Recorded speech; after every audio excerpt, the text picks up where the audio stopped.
Dando continuidade ao Código Civil comentado, especificamente o livro 4, Direito da Família, Casamento.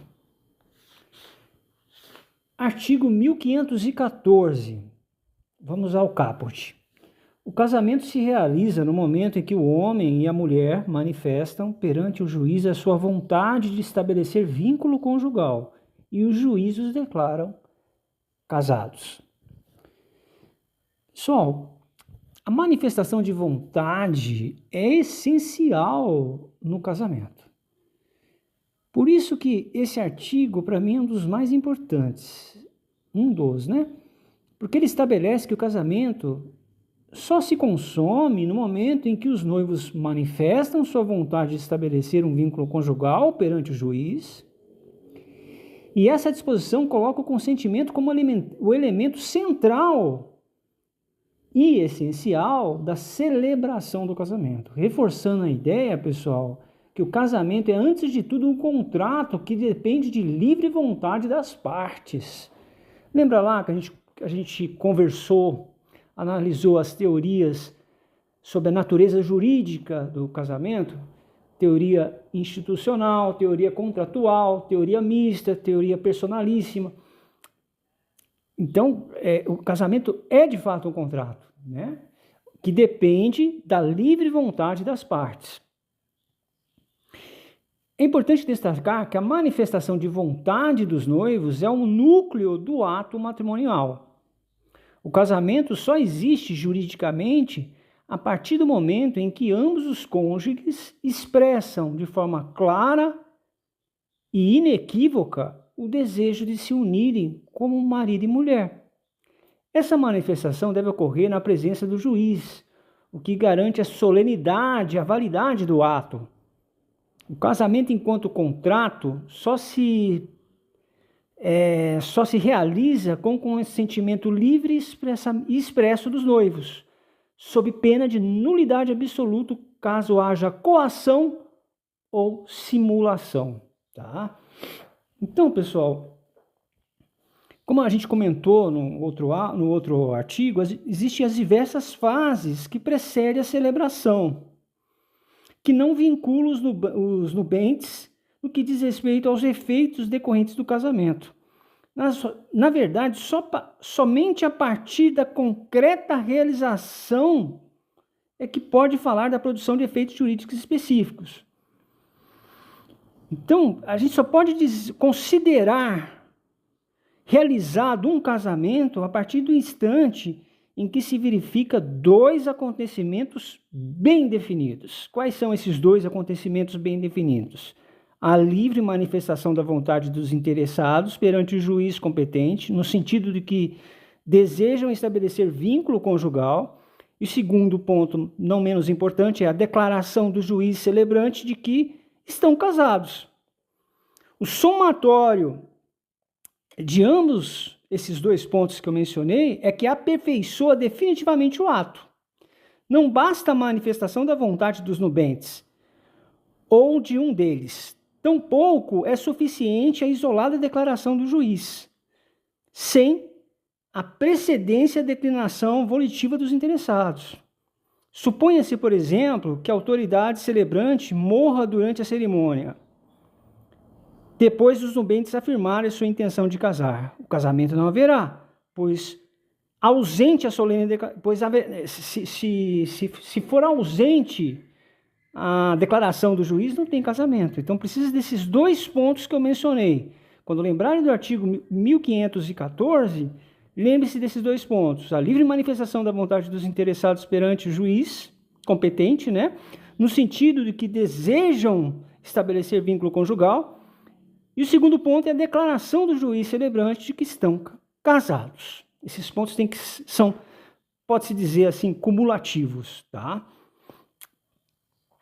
O consentimento dos nubantes, eu quero ressaltar isso aqui que é importante sobre esse artigo, é externado verbalmente. Não se admite o silêncio como forma de assentimento, nem outra forma qualquer de manifestação, gestos, símbolos, a pessoa mexer a cabeça para dizer um sim, não.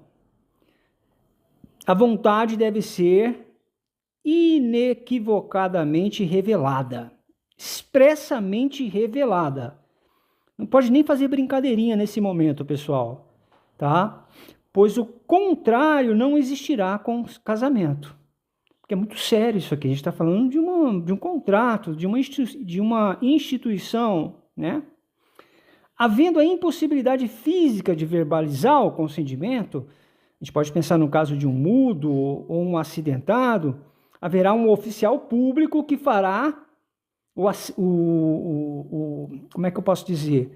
Que representará o assento, o modo pelo qual os nubentes manifestou a sua vontade, que sendo inequívoca, produzirá todos os efeitos que lhes são próprios. Então, pessoal, esse artigo não é tão difícil, tá?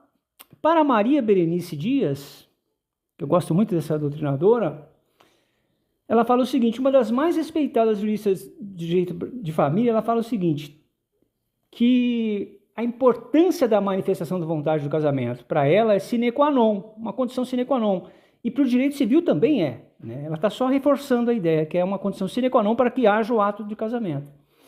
Para ela, essa manifestação é uma expressão da autonomia e liberdade individual, protegida por nossa Carta Maior, a Constituição Federal, e pelo Código Civil. Maria Berenice Dias afirma que o casamento não é um simples contrato, mas uma união que se funda na vontade mútua de construir uma vida em comum. Essa vontade precisa ser livre de qualquer vício, como erro, dolo ou coação, para que o casamento seja considerado válido. Qual o papel do juiz na celebração do casamento? Além da manifestação, como eu falei, da vontade dos cônjuges, pessoal, o juiz tem um papel de destaque, né, nesse artigo 1514. O papel do juiz na celebração do casamento. O juiz de paz, ao precedir a cerimônia, tem a função de garantir que a manifestação de vontade seja feita de forma livre e consciente, assegurando que os noivos compreendem plenamente a responsabilidade e os direitos que estão assumindo. Após a manifestação de vontade, cabe ao juiz declarar os noivos casados, formalizando assim um vínculo conjugal. Para Flávio Tartucci, o juiz não apenas conduz a cerimônia, mas também atua como uma garantia que o ato matrimonial está sendo realizado conforme a lei.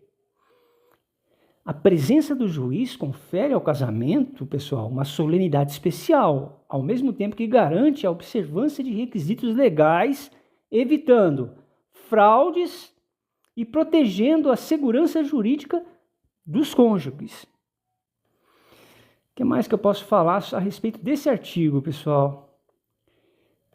Eu comentei sobre o juiz, né, que a intervenção do Estado através do juiz é essencial para que o casamento seja reconhecido como uma instituição protegida e regulamentada pela lei, assegurando que os direitos dos cônjuges sejam devidamente protegidos. Eu já falei isso aqui, né? Então, pessoal, quando a gente lembrar do artigo 1514, é importante lembrar que ele também sublinha a importância da formalidade e da solenidade no ato do casamento, a exigência de que o casamento seja celebrado perante um juiz, com a manifestação expressa dos noivos. Confere ao casamento um caráter solene que distingue esse ato de outros contratos civis.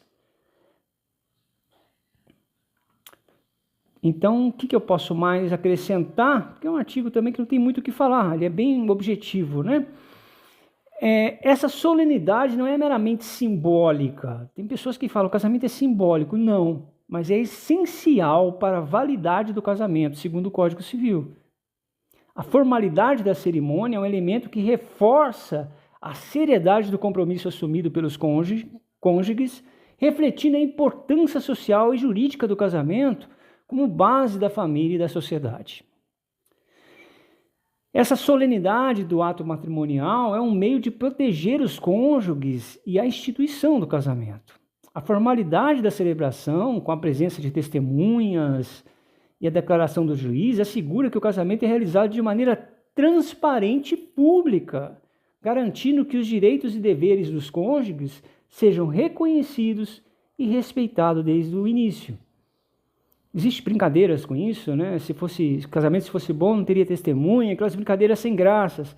Mas quando a gente vai aprofundando nos artigos no que se refere ao direito de família e especificamente ao casamento, a gente entende que essa formalização, que tem presença de testemunha do juiz de paz, assegura que o casamento seja realizado de forma transparente, de forma pública. Isso é uma garantia. Garantia do quê? De direitos e deveres dos cônjuges, dos noivos. E que isso seja respeitado desde o começo. Tanto que é importante isso, né? As pessoas fazem brincadeiras com isso, mas não compreende. Quem faz isso não compreende o Código Civil em tese. Então, pessoal, para resumindo, o artigo 1514 destaca a importância da manifestação de vontade dos cônjuges e da presença do juiz na celebração do casamento, assegurando que esse ato seja realizado de forma solene e juridicamente válida.